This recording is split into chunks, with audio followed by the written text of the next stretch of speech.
ਉੱਤੇ ਜਾ ਕੇ ਤੂੰ ਹੁਣ ਸਰੀਰ ਮਨੁੱਖ ਦਾ ਸਰੀਰ ਧਾਰਨ ਕਰਨਾ, ਤੂੰ ਦੇਵ ਰੂਪ ਚ ਨਹੀਂ ਰਹਿ ਸਕਦੀ। ਉਹਨੂੰ ਸ਼ਰਾਪ ਹੋਇਆ ਸੀ। ਉਹ ਇੱਥੇ ਆਈ, ਜਿੰਨੀ ਦੇਰ ਤੱਕ ਉਹਦਾ ਸਰੀਰ ਸੀ ਉਹਨੇ ਉਹ ਸਰੀਰ ਨੂੰ ਭੋਗਣਾ ਕੀਤਾ, ਕਿਉਂਕਿ ਉਹ ਵੈਸੇ ਹੀ ਪਰੀ ਸੀ। ਤੇ ਉਸ ਕਰਕੇ ਜਦੋਂ ਉਹਨੇ ਉਹ ਰਾਜੇ ਦੇ ਨਾਲ ਸੰਬੰਧ ਜੋੜਿਆ, ਜਦੋਂ ਉਹਦੀ ਮਤਲਬ ਕਿ ਸਮਾਂ ਸੀਮਾ ਖਤਮ ਹੋ ਗਈ, ਉਹ ਗੁਪਤ ਹੀ ਹੋ ਗਈ, ਮਰੀ ਵੀ ਨਹੀਂ, ਉਹ ਗੁਪਤ ਹੋ ਗਈ। ਉਹ ਰਾਣੀ ਗੁਪਤ ਹੋ ਗਈ। ਰਾਜਾ ਉਹਦੇ ਵਿਜੋਗ ਚ ਲੱਗ ਗਿਆ ਵੀ ਜੇ ਮਰ ਜਾਂਦੀ ਫਿਰ ਤਾਂ ਗੱਲ ਸੀ ਵੀ ਕਿੱਥੇ ਚਲੀ ਗਈ। ਇੰਨਾ ਜ਼ਿਆਦਾ ਵਿਜੋਗ ਚ ਹੋ ਗਿਆ, ਉਹ ਰਾਜ ਭਾਗ ਦਾ ਸਾਰਾ ਕੰਮਕਾਜ ਛੱਡ ਗਿਆ।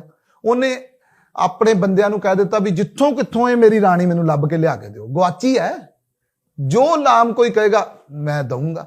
ਉਹ ਸਾਰੇ ਲੱਭਣ ਚਲੇ ਗਏ, ਲੱਭਦੇ ਕਿਸੇ ਨੇ ਕਿਸੇ ਦੂਸਰੇ ਰਾਜ ਦੇ ਰਾਜੇ ਦੀ ਪੁੱਤਰੀ ਦੇਖ ਲਈ ਤੇ ਉਹਨੇ ਕਹਿ ਦਿੱਤਾ ਵੀ ਇਹ ਸਾਡੀ ਰਾਣੀ ਵਰਗੀ ਲੱਗਦੀ ਹੈ, ਜਿਵੇਂ ਆਪਾਂ ਕਹਿੰਦੇ ਆ ਕਿ ਸ਼ਕਲਾਂ ਮਿਲਦੀਆਂ ਨੇ। ਉਹਨੇ ਕਿਹਾ ਇਹਦੀ ਸ਼ਕਲ ਮਿਲਦੀ ਹੈ।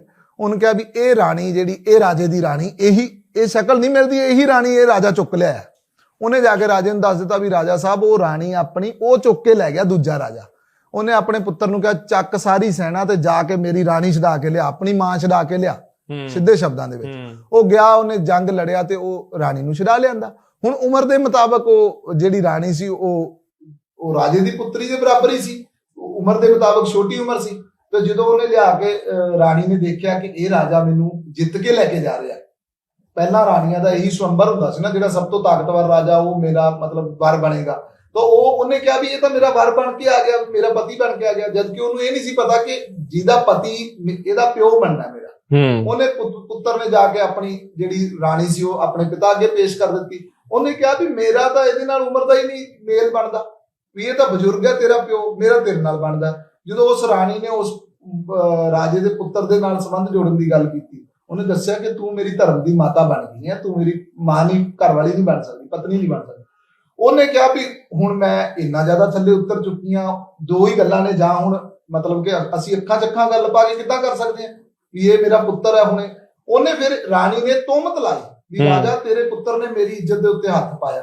ਰਾਜੇ ਨੇ ਕਹਿ ਦਿੱਤਾ, ਸਭਾ ਬੁਲਾਈ ਵੀ ਮੇਰਾ ਪੁੱਤਰ ਨੂੰ ਸਜ਼ਾ ਦੇ ਦਿਓ, ਮਾਰ ਹੀ ਦਿਓ। ਉਹ ਜਿਹੜਾ ਰਾਜੇ ਦਾ ਵਜ਼ੀਰ ਸੀ ਉਹ ਸਿਆਣਾ ਸੀ, ਉਹ ਕਹਿੰਦਾ ਰਾਜੇ ਦਾ ਜਿਹੜਾ ਮਾਨਸਿਕ ਸਤਰ ਹੈ ਉਹ ਖਰਾਬ ਹੋ ਚੁੱਕਾ ਹੈ, ਉਹ ਕਾਮ ਦੇ ਵਿੱਚ ਇੰਨਾ ਡੁੱਬ ਚੁੱਕਾ, ਉਹਨੂੰ ਆਪਣਾ ਪੁੱਤਰ ਹੀ ਨਹੀਂ ਪਤਾ ਲੱਗ ਰਿਹਾ, ਪੁੱਤਰ ਨੂੰ ਮਾਰਨ ਦਾ ਦੇ ਚੁੱਕਾ, ਫਤਵਾ ਦੇ ਚੁੱਕਾ। ਇਸ ਕਰਕੇ ਫਿਰ ਉਸ ਰਾਜੇ ਨੇ, ਉਹ ਵਜ਼ੀਰ ਜਿਹੜਾ ਸੀ, ਉਹਨੇ ਉਸ ਰਾਜੇ ਨੂੰ ਕਿਹਾ ਵੀ ਇਸ ਕੇਸ ਦੇ ਉੱਤੇ ਬਹਿਸ ਹੋਣੀ ਚਾਹੀਦੀ ਹੈ, ਵੀ ਕਾਮ ਖਰਾਬ ਹੈ, ਇਸ ਦੇ ਉੱਤੇ ਬਹਿਸ ਹੋਣੀ ਚਾਹੀਦੀ ਹੈ, ਪੁੱਤਰ ਗਲਤ ਨਹੀਂ, ਪੁੱਤਰ ਦੀ ਦਲੀਲ ਦਿਓ ਕਿਵੇਂ ਗਲਤ ਹੈ। ਉਹ ਦਲੀਲ ਦਿੰਦਿਆਂ ਉੱਥੋਂ ਇਹ ਕਹਾਣੀ ਸ਼ੁਰੂ ਹੋ ਗਈ। ਪਹਿਲੀ ਕਹਾਣੀ ਉਹ, ਉਸ ਤੋਂ ਮਤਲਬ ਜਿੰਨੀਆਂ ਕਹਾਣੀਆਂ ਨੇ 405 ਚਰਿੱਤਰ ਨੇ ਅਖੀਰ ਤੱਕ, ਉਹ ਜਿੰਨੀਆਂ ਕਹਾਣੀਆਂ ਨੇ ਉਹ ਇੱਕ ਰਾਜੇ ਦੀ, ਇੱਕ ਰਾਣੀ ਦੀ, ਇੱਕ ਰਾਜੇ ਦੀ, ਇੱਕ ਰਾਣੀ ਦੀ, ਵੀ ਇਸਤਰੀਆਂ ਕਿਵੇਂ ਦੇ ਚਰਿੱਤਰ ਕਰਕੇ ਕਿਵੇਂ ਜਾ ਕੇ ਆਪਣੇ ਰਾਜ ਭਾਗ ਨਸ਼ਟ ਕਰਦੀਆਂ ਰਹੀਆਂ। ਵੱਡੇ ਰਾਜਿਆਂ ਨੂੰ ਹੀ ਨਸ਼ਟ ਕਰ ਦਿੱਤਾ, ਵੱਡੇ ਰਾਜ ਹੀ ਖਪਾ ਦਿੱਤੇ ਕੇਵਲ ਇਸਤਰੀਆਂ।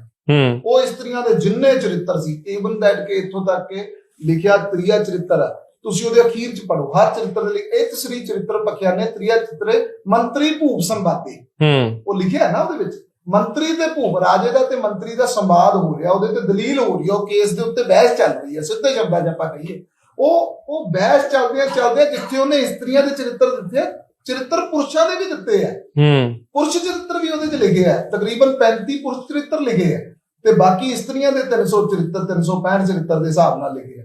ਤੁਸੀਂ ਇਹ ਦੇਖੋ ਕਿ ਉਹ ਸਾਰੇ ਚਰਿੱਤਰਾਂ ਦਾ ਅੰਤ ਇਹ ਨਿਕਲਿਆ ਕਿ ਉਸ ਰਾਜੇ ਨੇ ਇਹਦੇ ਉੱਤੇ ਇੱਕ ਹੋਰ ਕਹਾਣੀ ਕਰਦੇ 405 ਕਹਾਣੀਆਂ।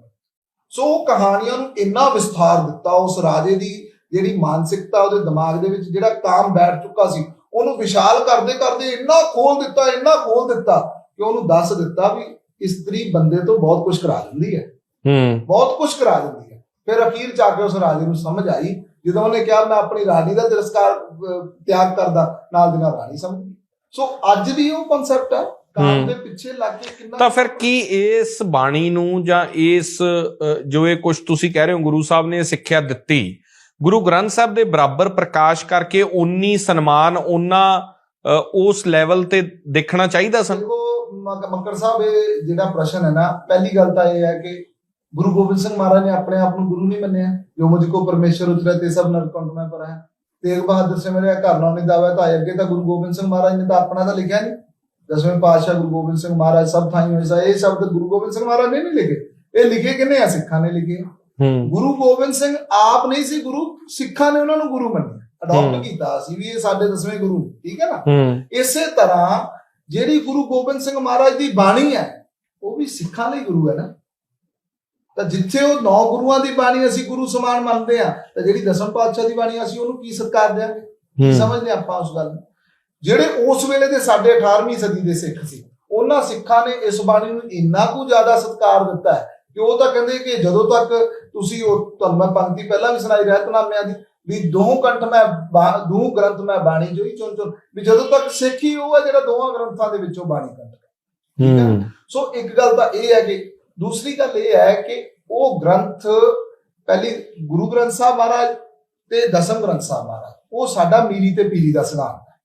ਸੋ ਇਸ ਕਰਕੇ ਉਹਨੂੰ ਅਸੀਂ ਇਸ ਕਰਕੇ ਬਰਾਬਰ ਸਤਿਕਾਰ। ਜਾਪ ਸਾਹਿਬ ਚ ਕੀ ਜ਼ਿਕਰ ਕਰਦੇ ਗੁਰੂ ਸਾਹਿਬ? ਜਾਪ ਸਾਹਿਬ ਦਾ ਤਾਂ ਦੇਖੋ, ਤੁਸੀਂ ਸਿਰਲੇਖ ਪੜੋ ਜਾਪ ਸਾਹਿਬ, ਜੇ ਸਿਰਲੇਖ ਪੜੋ ਜਾਪ ਦਾ ਮਤਲਬ ਕੀ ਹੈ? ਨਮਸਤੁਅੰਗ ਕਾਲੇ, ਨਮਸਤੁਅੰਗ ਕਿਰਪਾਲੇ, ਨਮਸਤੁਅੰਗ ਰੂਪੇ, ਨਮਸਤੁਅੰਗ ਅਨੂਪੇ। ਉਸ ਪਰਮੇਸ਼ਰ ਨੂੰ, ਕਿਹੜਾ ਪਰਮੇਸ਼ਰ? ਚੱਕਰ ਚਿੰਨ ਅਰ ਬਰਨ ਜਾਤ ਅਰ ਪਾਤ ਨਹਿਨ ਕੇ, ਰੂਪ ਰੰਗ ਅਰ ਰੇਖ ਭੇ ਕੋ ਕਹਿ ਨਾ ਸਕਦਾ, ਜਿਹਦਾ ਕੋਈ ਚੱਕਰ ਚਿਹਨ ਨਹੀਂ ਹੈ, ਰੂਪ ਰੰਗ ਨਾ ਜਾਤ ਪਾਤ ਕੋਈ ਹੈ ਹੀ ਨਹੀਂ, ਕੋਈ ਕਹਿ ਹੀ ਨਹੀਂ ਸਕਦਾ। ਉਸ ਪਰਮੇਸ਼ਰ ਅਕਾਲ ਪੁਰਖ, ਉਸ ਨੂੰ ਅਕਾਲ ਪੁਰਖ ਹੀ ਕਹਾਂਗੇ, ਇਹਨੂੰ ਕਿਸੇ ਰੂਪ ਰੇਖ ਦੇ ਵਿੱਚ ਨਹੀਂ ਲਿਆਂਦਾ ਗਿਆ। ਉਸ ਅਕਾਲ ਪੁਰਖ ਨੂੰ ਨਮਸਤੁਅੰਗ ਕਾਲੇ, ਨਮਸਤੁਅੰਗ ਕਿਰਪਾਲੇ। ਉਹ ਨਮਸਤੁਅੰਗ ਉਹਦੀਆਂ ਪਰਮੇਸ਼ਰ ਦੀਆਂ ਡੰਡੌਤ ਬੰਦਨਾ ਗੁਰੂ ਸਾਹਿਬ ਨੇ ਜਾਪ ਸਾਹਿਬ ਦੇ ਵਿੱਚ ਕੀਤੀਆਂ। ਉਸ ਤੋਂ ਬਾਅਦ ਅਕਾਲ ਉਸਤਤ ਹੈ, ਉਹਦੇ ਵਿੱਚ ਵੀ ਉਸ ਅਕਾਲ ਦੀ ਹੀ ਉਸਤਤ ਕੀਤੀ ਹੈ। ਸੋ ਬਾਣੀਆਂ ਦੇ ਜਿਹੜੇ ਸਿਰਲੇਖ ਨੇ, ਉਸ ਸਿਰਲੇਖ ਦੇ ਆਧਾਰ ਨਾਲ ਬਾਣੀ, ਪਹਿਲਾਂ 10ਵੇਂ ਗ੍ਰੰਥ ਸਾਹਿਬ ਦੇ ਵਿੱਚ ਜਾਪ ਸਾਹਿਬ ਹੈ, ਜਿਵੇਂ ਆਪਾਂ ਗੁਰੂ ਗ੍ਰੰਥ ਸਾਹਿਬ ਜਪਜੀ ਸਾਹਿਬ ਪੜ੍ਹਦੇ ਹਾਂ, ਜਾਪ ਸਾਹਿਬ। ਉਸ ਤੋਂ ਬਾਅਦ ਅਕਾਲ ਉਸਤਤ ਹੈ, ਉਸ ਤੋਂ ਬਾਅਦ ਚੰਡੀ ਚਰਿੱਤਰ ਹੈ, ਚੰਡੀ ਚਰਿੱਤਰ ਪਹਿਲਾ, ਚੰਡੀ ਚਰਿੱਤਰ ਦੂਜਾ, ਚੰਡੀ ਦੀ ਵਾਰ, ਫਿਰ ਜਾ ਕੇ 24 ਅਵਤਾਰਾਂ ਦੀ ਕਥਾ ਹੁੰਦੀ ਹੈ, ਫਿਰ ਜਾ ਕੇ ਉਸ ਤੋਂ ਬਾਅਦ ਜਿਹੜਾ ਹੈ ਚਰਿੱਤਰੋਪਾਖਿਆਨ ਸ਼ੁਰੂ ਹੁੰਦਾ। ਸੋ ਇਹ ਸਾਰਾ 10ਵੇਂ ਗ੍ਰੰਥ ਦਾ ਜਿਹੜਾ ਮੂਲ ਆ, ਜਿਹੜਾ ਭਾਵ ਆ, ਇਹ ਜਿਹੜੀਆਂ ਸਾਡੀਆਂ ਪੁਰਾਣੀਆਂ ਪਰੰਪਰਾਵਾਂ ਸੀ, ਉਹਨਾਂ ਪਰੰਪਰਾਵਾਂ ਦੇ ਵਿੱਚ ਜਿਹੜੇ ਸਿੱਖ ਸੀ ਉਹਨਾਂ ਦੇ ਕਿਰਦਾਰ ਨੂੰ ਸਪਸ਼ਟ ਕਰਦਾ ਹੈ ਕਿ ਅਸੀਂ ਏਡੇ ਕਿਰਦਾਰ ਬਾਰੇ ਸਿੱਖ ਸੀ ਕਿ ਅਸੀਂ, ਮਤਲਬ ਕਿ ਸੁਪਨੇ ਦੇ ਵਿੱਚ ਵੀ ਸਾਡੇ ਜਿਹੜੇ ਸੀ ਐਸਾ ਧਿਆਨ ਹੁੰਦਾ ਸੀ। ਤੁਸੀਂ ਬਾਬਾ ਦੀਪ ਸਿੰਘ ਜੀ ਦੀ, ਆਪਾਂ ਪਹਿਲਾਂ ਪ੍ਰਸ਼ਨ ਕੀਤਾ ਸੀ ਨਾ ਕਿ ਇਹ ਕਿਵੇਂ ਸਪਸ਼ਟ ਹੁੰਦਾ ਹੈ ਕਿ ਗੁਰੂ ਸਾਹਿਬ ਜੀ ਦੀ ਸਾਡੀਆਂ ਹੱਥ ਲਿਖਤਾਂ ਤੋਂ ਬਿਨਾਂ ਬਾਬਾ ਦੀਪ ਸਿੰਘ ਜੀ ਦਾ ਗੁਟਕਾ ਚੱਕ ਕੇ ਜਿਹੜਾ ਦਮਦਮਾ ਸਾਹਿਬ ਹੈ, ਉਹਦੇ ਵਿੱਚ ਸਾਰੇ ਚਰਿੱਤਰ ਲਿਖੇ, ਚੰਡੀ ਦੀ ਵਾਰ ਲਿਖੀ ਹੋਈ, ਉਹ ਗੁਟਕਾ ਐਡਾ ਮੋਟਾ ਗੁਟਕਾ ਸਾਹਿਬ ਹੈ, ਹੱਥ ਲਿਖਤ ਗੁਰੂ ਸਾਹਿਬ ਨੇ। ਫਿਰ ਭਾਈ ਮਨੀ ਸਿੰਘ ਜੀ ਜਿਸ ਵੇਲੇ ਗੁਰੂ ਗ੍ਰੰਥ ਸਾਹਿਬ ਮਹਾਰਾਜ ਦੀ ਬਾਣੀ ਲਿਖ ਰਹੇ ਆ, ਮਾਤਾ ਸਾਹਿਬ ਜੀ ਨੂੰ ਉੱਥੇ ਦਿੱਲੀ ਭੇਜਦੇ ਆ ਚਿੱਠੀ, ਉਹਦੇ ਵਿੱਚ ਲਿਖਦੇ ਆ ਕਿ ਇੰਨੇ ਚਰਿੱਤਰ ਪੂਰੇ ਹੋ ਚੁੱਕੇ ਆ, ਅੱਗੇ ਚੱਲ ਰਿਹਾ ਕੰਮ। ਮਾਤਾ ਜੀ ਚਿੱਠੀ ਭੇਜਦੇ ਆ ਕਿ ਗੁਰੂ ਸਾਹਿਬਾਨ ਜੀ ਦੀ ਜਿੰਨੀ ਬਾਣੀ, ਜਿੰਨੇ ਸਿੱਖਾਂ ਕੋਲ, ਉਹਨੂੰ ਇਕੱਠੀ ਕਰਕੇ ਇੱਕ ਗ੍ਰੰਥ ਵਿੱਚ ਕਰੋ। ਅੱਛਾ, ਇਹ ਤਾਂ ਸਾਡੀ ਇਤਿਹਾਸਕ ਹਵਾਲੇ ਨੇ ਨਾ, ਇਹਨਾਂ ਹਵਾਲਿਆਂ ਨੂੰ ਅਸੀਂ ਪਾਸੇ ਕਰਕੇ ਕਹਿ ਦਿੰਦੇ ਜੀ। ਫਿਰ ਇਹ ਕੰਪਾਈਲ ਕੌਣ ਕਰਦਾ ਗੁਰੂ ਗ੍ਰੰਥ 10ਵੇਂ ਗ੍ਰੰਥ ਨੂੰ? ਅਸੀਂ ਗੁਰੂ ਗ੍ਰੰਥ ਸਾਹਿਬ ਬਾਰੇ ਤਾਂ ਜਾਣਦੇ ਹਾਂ ਕਿ ਕਿਵੇਂ ਪੰਚਮ ਪਾਤਸ਼ਾਹ ਪਹਿਲਾਂ ਆਦਿ ਗ੍ਰੰਥ ਕਰਦੇ ਆ, ਫਿਰ ਗੁਰੂ ਗੋਬਿੰਦ ਸਿੰਘ ਮਹਾਰਾਜ ਤਲਵੰਡੀ ਸਾਬੋ ਦੀ ਧਰਤੀ ਤੇ ਕਿਵੇਂ ਸੰਪੂਰਨ ਕਰਾਉਂਦੇ ਆ ਗੁਰੂ ਗ੍ਰੰਥ ਸਾਹਿਬ ਮਹਾਰਾਜ ਨੂੰ। 10ਵੇਂ ਗ੍ਰੰਥ ਦਾ ਕੀ ਜ਼ਿਕਰ ਆਉਂਦਾ? ਫਿਰ ਦੇਖੋ, 10ਵੇਂ ਗ੍ਰੰਥ ਦਾ ਪੋਥੀਆਂ ਦੇ ਵਿੱਚ ਜ਼ਿਕਰ, ਵੀ ਬਚਿੱਤਰ ਨਾਟਕ, ਠੀਕ ਹੈ ਨਾ, ਅਕਾਲ ਉਸਤਤ, ਏਦਾਂ ਜਿਵੇਂ ਗੁਰੂ ਸਾਹਿਬ ਨੇ ਵੀ ਲਿਖਿਆ ਨਾ, ਵੀ ਜਿਹੜੀ ਚੌਪਈ ਸਾਹਿਬ ਦੀ ਬਾਣੀ, ਉਹਦਾ ਸਨ ਵੀ ਲਿਖਿਆ, ਸੰਬਤ 17 ਸਹਿਸ ਭਰੀਜੈ, ਅਰਧ ਸਹਿਸ ਪੁੰਤੀਨ ਕਹੀਜੈ, ਭਾਦਰਵ ਸੁਦੀ। ਵੀ ਗੁਰੂ ਸਾਹਿਬ ਉਹ ਬਾਣੀਆਂ ਜਿੱਥੇ ਜਿੱਥੇ ਵੀ ਲਿਖਦੇ ਸੀ, ਸਨ, ਵਾਰ, ਡੇਟ, ਸਭ ਕੁਝ ਲਿਖਦੇ ਸੀ। ਉਹ ਜਿਵੇਂ ਜਿਵੇਂ ਲਿਖ ਕੇ ਮਹਾਰਾਜ ਜੀ ਨੇ ਇਕੱਠੀ ਕੀਤੀ, ਉਹਨੂੰ ਸਾਰੀ ਬਾਣੀ ਨੂੰ ਇੱਕ ਗ੍ਰੰਥ ਦੇ ਵਿੱਚ ਭਾਈ ਮਨੀ ਸਿੰਘ ਜੀ ਸ਼ਹੀਦ, ਜਿਹੜੇ ਦਰਬਾਰ ਸਾਹਿਬ ਦੇ ਗ੍ਰੰਥੀ ਸਾਹਿਬ ਸੀ, ਉਹਨਾਂ ਨੇ ਉਸ ਵੇਲੇ, ਜਦੋਂ ਦਰਬਾਰ ਸਾਹਿਬ ਸੀ, ਉਸ ਵੇਲੇ ਉਹਨਾਂ ਨੇ ਲਿਖਿਆ, ਉਹ ਸਾਰੀ ਬਾਣੀ ਨੂੰ ਇੱਕ ਗ੍ਰੰਥ ਵਿੱਚ ਇਕੱਠਾ ਕੀਤਾ। ਇਤਿਹਾਸਕ ਹਵਾਲਾ ਤਾਂ, ਜੇ ਹੁਣ ਆਪਾਂ ਇਤਿਹਾਸ ਦੀ ਗੱਲ ਕਰਦੇ ਹਾਂ, ਇਤਿਹਾਸਕ ਹਵਾਲਾ ਤਾਂ ਇਹ ਕਹਿੰਦਾ ਕਿ ਇਹ ਕੰਫਲਿਕਟ ਉਦੋਂ ਵੀ ਖੜਾ ਹੋਇਆ ਸੀ, ਉਹ ਕਹਿੰਦੇ ਸੀ ਕਿ ਦੋਵੇਂ ਗ੍ਰੰਥ ਇਕੱਠੇ ਕਰ ਦਿਓ। ਅੱਛਾ, ਹਾਂ, ਉਦੋਂ ਇਹ ਰੌਲਾ ਪਿਆ ਸੀ ਕਿ ਦੋਵੇਂ ਗ੍ਰੰਥ ਇਕੱਠੇ ਕਰ ਦਿਓ। ਕੁਝ ਸਿੱਖ ਕਹਿੰਦੇ ਸੀ ਨਹੀਂ, ਇਹਦਾ ਸਿਧਾਂਤ ਵੱਖਰਾ, ਉਹਦਾ ਸਿਧਾਂਤ ਨਾਮ ਰਸ ਹੈ, ਇਹਦਾ ਬੀਜ ਰਸ ਹੈ, ਤੁਸੀਂ ਇਹਨੂੰ ਇਕੱਠਾ ਨਾ ਕਰੋ। ਕੁਝ ਸਿੱਖ ਕਹਿੰਦੇ ਸੀ ਜੇ ਨਾ ਅੱਜ ਇਕੱਠਾ ਕੀਤਾ, ਦੇਖੋ ਦੂਰਅੰਦੇਸ਼ੀ ਸੋਚ ਹੈ ਨਾ, ਜੇ ਨਾ ਅੱਜ ਇਕੱਠਾ ਕੀਤਾ ਕਿਸੇ ਵੇਲੇ ਨਿਖੜ ਜਾਏਗਾ, ਜਦੋਂ ਨਿਖੜ ਹੀ ਗਿਆ ਫਿਰ ਸਿੱਖਾਂ ਦੇ ਵਿੱਚ ਵਿਵਾਦ ਪੈਦਾ ਹੋ ਜਾਏਗਾ। ਤੇ ਉਹ ਹੋਇਆ ਵੀ ਹੈ ਹੁਣ ਵੀ, ਜਦ ਕਿ ਉਹਦੀ ਹਵਾਲਾ ਇਹ ਸੀ ਕਿ ਸਿੱਖਾਂ ਨੇ, ਜਦੋਂ ਇਹ ਬਹਿਸ ਚੱਲ ਰਹੀ ਸੀ, ਇਸ ਚਰਚਾ ਹੋ ਰਹੀ ਸੀ, ਉਸ ਵੇਲੇ ਭਾਈ ਸੁੱਖਾ ਸਿੰਘ, ਮਹਿਤਾਬ ਸਿੰਘ ਉੱਥੇ ਪਹੁੰਚੇ। ਉਹਨਾਂ ਨੇ ਕਿਹਾ ਵੀ ਇਸ ਵਿਸ਼ੇ ਦੇ ਉੱਤੇ ਵਿਚਾਰ ਉਦੋਂ ਕਰਿਓ ਜੇ ਅਸੀਂ ਮੱਸੇ ਰੰਗੜ ਦਾ ਸਿਰ ਲਾ ਕੇ ਲੈ ਆਏ, ਫਿਰ ਤਾਂ ਇਹ ਮੰਨ ਲਿਓ ਕਿ ਗੁਰੂ ਸਾਹਿਬ ਦੀ ਆਗਿਆ ਹੈ ਵੀ ਇਹਨਾਂ ਦੋਵਾਂ ਗ੍ਰੰਥਾਂ ਨੂੰ ਇਕੱਠੇ ਕਰ ਦਿਓ ਇੱਕੋ ਜੇਲ੍ਹ ਦੇ ਵਿੱਚ। ਜੇ ਅਸੀਂ ਉੱਥੇ ਸ਼ਹੀਦ ਹੋ ਗਏ, ਫਿਰ ਤੁਸੀਂ ਵੱਖਰੇ ਵੱਖਰੇ ਰਹਿਣ ਦਿਓ। ਉਹ ਮੱਸਾ ਰੰਗੜ ਦਾ ਸਿਰ ਲਾ ਕੇ ਸੁੱਖਾ ਸਿੰਘ ਮਹਿਤਾਬ ਸਿੰਘ ਪਹੁੰਚੇ ਬੁੱਢੇ ਜੋੜ ਰਾਜਸਥਾਨ ਦੀ ਧਰਤੀ ਤੇ ਉੱਥੇ ਫਿਰ ਇਹ ਜਕਾਰੇ ਗਜਾ ਦਿੱਤੇ ਗਏ ਵੀ ਗੁਰੂ ਸਾਹਿਬ ਨੇ ਸਾਨੂੰ ਪ੍ਰਵਾਨਗੀ ਦੇ ਦਿੱਤੀ ਹੈ। ਇਹ ਸਾਡੇ ਸਿੱਖਾਂ ਦਾ ਵਿਸ਼ਵਾਸ ਸੀ, ਇਹ ਸਾਡੇ ਪੁਰਾਤਨ ਸਿੱਖਾਂ ਦਾ ਵਿਸ਼ਵਾਸ ਸੀ, ਜਿਹਨੂੰ ਧੰਨਵਾਦ ਹੈ ਉਹਨਾਂ ਸਿੱਖਾਂ ਦਾ ਜਿਨ੍ਹਾਂ ਨੇ ਉਸ ਵੇਲੇ ਕਲਮਬੰਦ ਕਰ ਦਿੱਤਾ, ਗ੍ਰੰਥ ਲਿਖ ਦਿੱਤੇ।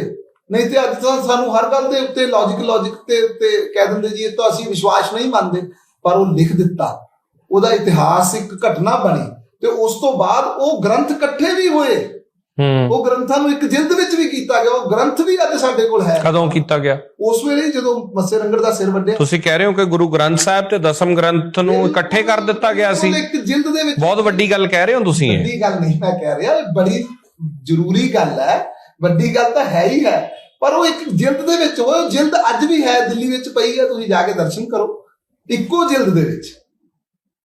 ਸੋ ਇਸ ਗੱਲ ਕਰਕੇ ਇਹ ਤਾਂ ਸਾਡੀ ਬੜੀ ਲੰਮੀ ਤੇ ਬੜੀ ਅਮੀਰੀ ਵਿਰਾਸਤ ਦੀ ਤੇ ਸਾਡੇ ਪੁਰਾਣੇ ਸਿੱਖਾਂ ਦੀ। ਅੱਜ ਅਸੀਂ ਆਪਣੇ ਆਪ ਨੂੰ 4 ਕੈਟੇਗਰੀਆਂ ਕਰਕੇ ਕਹਿੰਦੇ ਆ ਕਿ ਅਸੀਂ ਬੜੀ ਦੂਰ ਅੰਦੇਸ਼ੀ ਦੀ ਗੱਲ ਕਰਦੇ ਆ ਤੇ ਅੱਜ ਵੀ ਅਸੀਂ ਇਸ ਕਨਫਲਿਕਟ ਨੂੰ ਖਤਮ ਨਹੀਂ ਕਰ ਸਕੇ। ਅੱਜ ਵੀ ਠੀਕ ਹੈ। ਇਹਦੇ ਮੈਨੂੰ ਲੱਗਦਾ ਹੈ ਕਿ ਹੋਰ ਬਹੁਤ ਸਾਰੇ ਇਸ ਐਪੀਸੋਡ ਤੋਂ ਬਾਅਦ ਸਵਾਲ ਹੋਣਗੇ ਜੋ ਜਿਨ੍ਹਾਂ ਦੇ ਜਵਾਬ ਦੇਣੇ ਲਾਜ਼ਮੀ ਹੋਣਗੇ। ਸੋ ਅਸੀਂ ਕੋਸ਼ਿਸ਼ ਕਰਾਂਗੇ ਕਿ ਇੱਕ ਐਪੀਸੋਡ ਤੁਹਾਡੇ ਨਾਲ ਇਹਦੇ ਤੇ ਅਗਲਾ ਹੋਰ ਰੱਖਿਆ ਜਾਵੇ। ਜੋ ਕੁਝ ਵੀ ਲੋਕਾਂ ਦੇ ਸਵਾਲ ਹੋਣਗੇ ਆਈ ਐਮ ਸ਼ੋਰ